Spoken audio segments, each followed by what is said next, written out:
This done, he moved with slow step and abstract air towards a door in the wall bordering the orchard. I, supposing he had done with me, prepared to return to the house. Again, however, I heard him call, "Jane." He had opened the portal and stood at it, waiting for me. "Come, where there is some freshness, for a few moments," he said. "The house is a mere dungeon, don't you feel so?" "It seems to me a splendid mansion, sir." "The glamour of inexperience is over your eyes," he answered, "and you see it through a charm medium. You cannot discern that the gilding is lime and the silk draperies cobwebs, that the marble is sordid slate and the polished woods mere refused chips and scaly bark. Now here, all is real, sweet, and pure." He strayed down a walk edged with box, with apple trees, pear trees, and cherry trees on one side, and a border on the other, full of all sorts of old-fashioned flowers, stocks, sweet williams, primroses, pansies, mingled with southern wood, sweet briar, and various fragrant herbs. They were fresh now as a succession of April showers and gleams, followed by a lovely spring morning, could make them.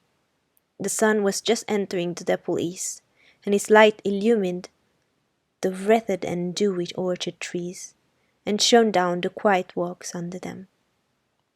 "Jane, will you have a flower?" He gathered a half-blown rose, the first on the bush, and offered it to me. "Thank you, sir."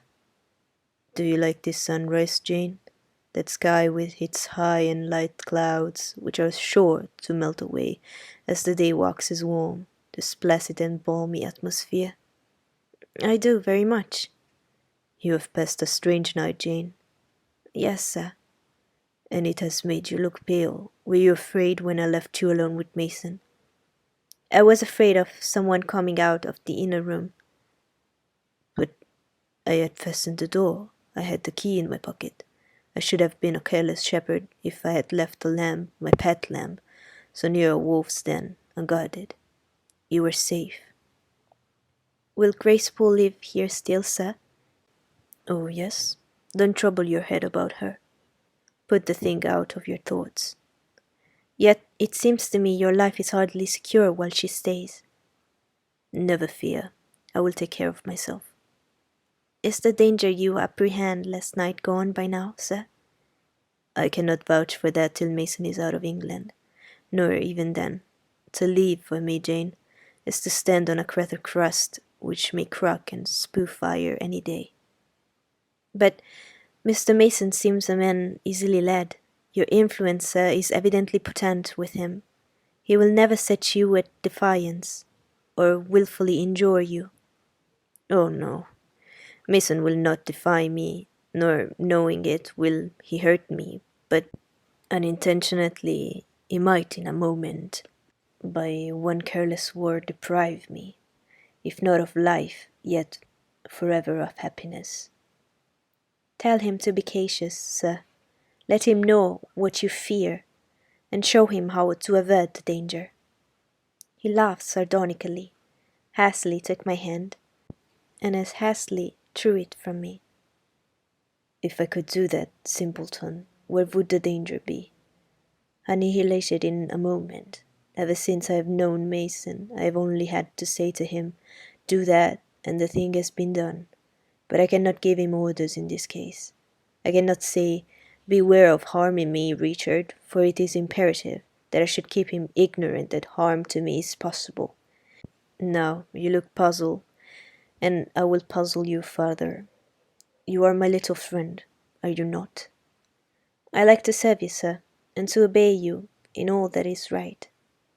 "Precisely, I see you do. I see genuine contentment in your air, and in your eye and face, when you are helping me and pleasing me, working for me and with me, and, as you characteristically say, all that is right. For if I bid you do what you thought wrong, there would be no light-footed running, no neat-handed alacrity, no lively glance and animated complexion.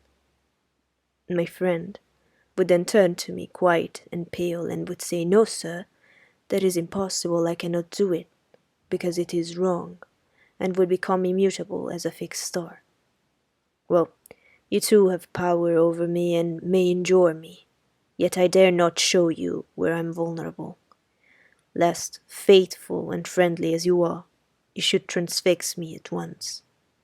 If you have no more to fear from Mr. Mason than you have from me, sir, you are very safe. God grant it may be so. Here, Jane, is an arbour. Sit down. The arbour was an arch in the wall, lined with ivy. It contained a rustic seat. Mr. Rochester took it, leaving room, however, for me. But I stood before him. "Sit," he said. "The bench is long enough for two. You don't hesitate to take a place at my side, do you? Is there wrong, Jane?" I answered him by assuming it. To refuse would, I felt, have been unwise. "Now, my little friend, while the sun drinks the dew, while all the flowers in this old garden awake and expand, and the birds fetch the young ones breakfast out of the cornfield, and the early bees do their first spell of work, I'll put a case to you, which you must endeavour to suppose your own. But first look at me and tell me you are at ease, and not fearing that I err in detaining you, or that you err in staining."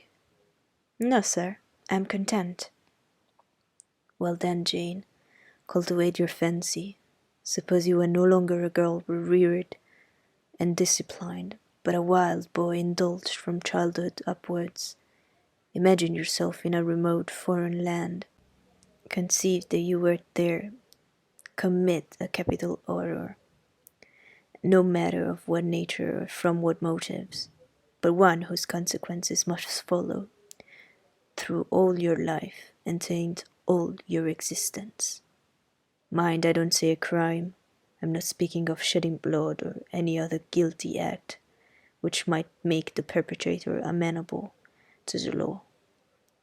My word is error. The results of what you have done become, in time, to you utterly insupportable. You take measures to obtain relief, unusual measures, but neither unlawful nor culpable.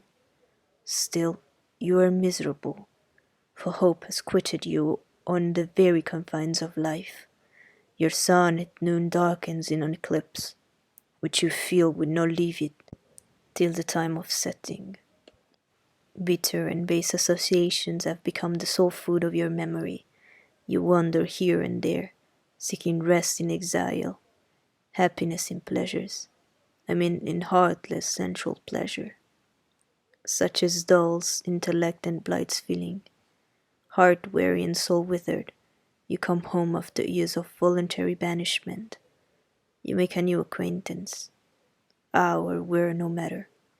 You found in this stranger much of the good and bright qualities which you have sought for 20 years, and never before encountered. And they are all fresh, healthy, without soil, and without taint. Such society revives, regenerates. You feel better days come back, higher wishes, pure feelings. You desire to recommence your life, and to spend what remains to you of days in a way more worthy of an immortal being.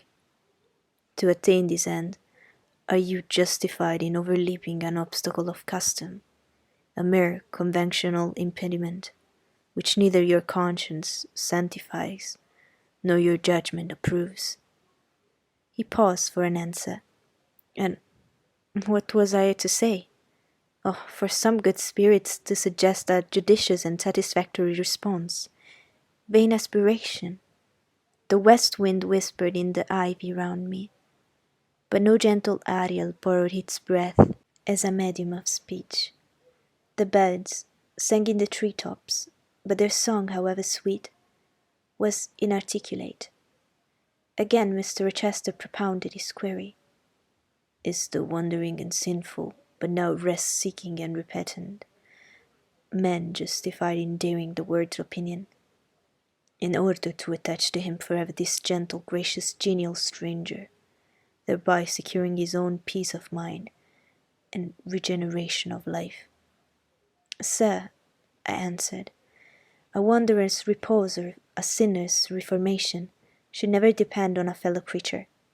Men and women die, philosophers falter in wisdom, and Christians in goodness. If any one you know has suffered and erred, let him look higher than his equals for strength to amend, and solace to heal. But the instrument, God, who does the work, ordains the instrument. Have myself, I tell it to you without parable, been a worldly, dissipated, restless man, and I believe I have found the instrument for my cure, and he paused. The birds went on caroling, the leaves lightly rustling. I almost wondered they did not check their songs and whispers to catch the suspend revelation. But they would have had to wait many minutes, so long was the silence protracted. At last, I looked up at the tardy speaker. He was looking eagerly at me. "Little friend," said he, in a quite changed tone, while his face changed too, losing all its softness and gravity, and becoming harsh and sarcastic. "You have noticed my tender penchant for Miss Ingram. Don't you think if I married her she would regenerate me with a vengeance?" He got up instantly, went quite to the other end of the walk, and when he came back he was humming a tune. "Jane, Jane," said he, stopping before me, "you are quite pale with your vigils. Don't you curse me for disturbing your rest?" Curse you? No, sir. Shake hands in confirmation of the word. What cold fingers! They were warmer last night when I touched them at the door of the mysterious chamber. Jane, when will you watch with me again? Whenever I can be useful, sir.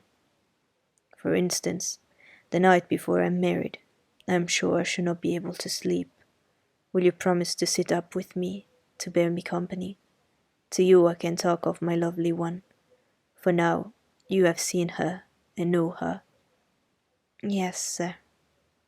She's a rare one, is she not, Jane? Yes, sir.